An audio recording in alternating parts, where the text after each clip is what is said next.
Hi, I am Jess Smith, Director of Communications and Operations for the Science, Technology Assessment and Analytics team at the U.S. Government Accountability Office.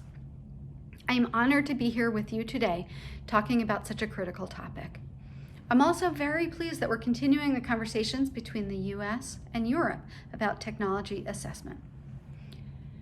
My main message for you today is that science communication cannot only be about experts explaining facts to non-experts.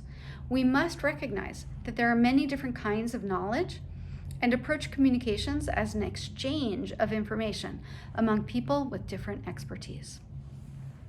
For technology assessment, or TA for short, our view is that we must collaborate with the users of our TA whenever we can, and always keep this information front in mind.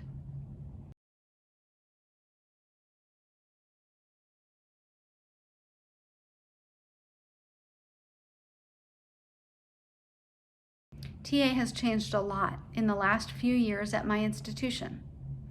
The biggest change has been a rapid increase in our capacity to do TA.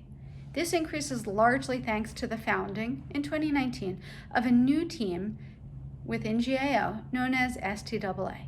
It stands for Science, Technology Assessment and Analytics. In the 3+ years since then, STAA has grown from 49 full-time staff to 129 staff as of this past July. This includes a small but mighty group that works full-time on communications. Communicating about technology and science is more and more challenging. The topics are complex, and social media and political polarization make it easier for misinformation and disinformation to spread. At GAO, our core values are accountability, integrity, and reliability. And by adhering to these, we've earned a large measure of trust from our congressional clients and the American public across partisan and political divides. Our TAs and other publications can serve as common ground for policy conversations because they are nonpartisan and accurate. But accuracy and nonpartisanship are not enough. It's not true that a sufficient supply of accurate facts will lead to good decisions. This idea is known as the information deficit model of science communications, and it's an easy way to miscommunicate. Which is why I want to use this opportunity to recommend against a one-way communications model in which experts explain the fact to a general audience. Most of the people that we reach are experts in and of their own right, on legislation, on government, or just on challenges that people in their communities are facing. They don't just need facts. They need facts that are framed and presented in a way that is useful to them.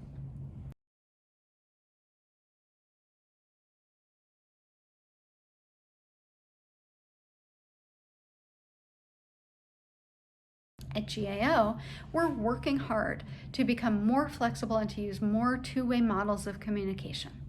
Because we are an agency of the U.S. Congress, we're increasingly partnering with congressional staff in an open conversation around science and technology and its related opportunities and challenges. For example, we've held in-depth month-long trainings on blockchain and artificial intelligence through our Congressional Staff Academy. This is a training program for newer political staff that are looking to understand issues in depth. This gives us a forum for them to ask us real-time questions and for us to answer them in a real-time manner. These in-depth trainings supplement regular contacts with members and their staff to ensure that our routine work is answering their most critical questions. When we're not able to be in the room with our audience, we're still working to keep their perspectives and their needs front of mind. That's why nearly all of our TAs now contain an analysis of policy options. With policy options, we frame our findings in a way that is directly salient to Congress and other policymakers. For example, our most recent TA offers 3 policy options for addressing contamination by PFAS, which are chemicals that are associated with human health problems, and they're persistent and they're difficult to remove from the environment. Our TA describes the complexity of the problem in some detail. And then, with its policy options, it points to concrete actions that our readers might be able to take to address it. These actions include giving government chemists better access to industrial samples and generating more data on the effectiveness of treatment technologies. This is just one small example of where we think science communications and what we think science communications should do. First, consider the information needs of the audience, and then shape your products and services to meet those needs and foster collaborative discussions.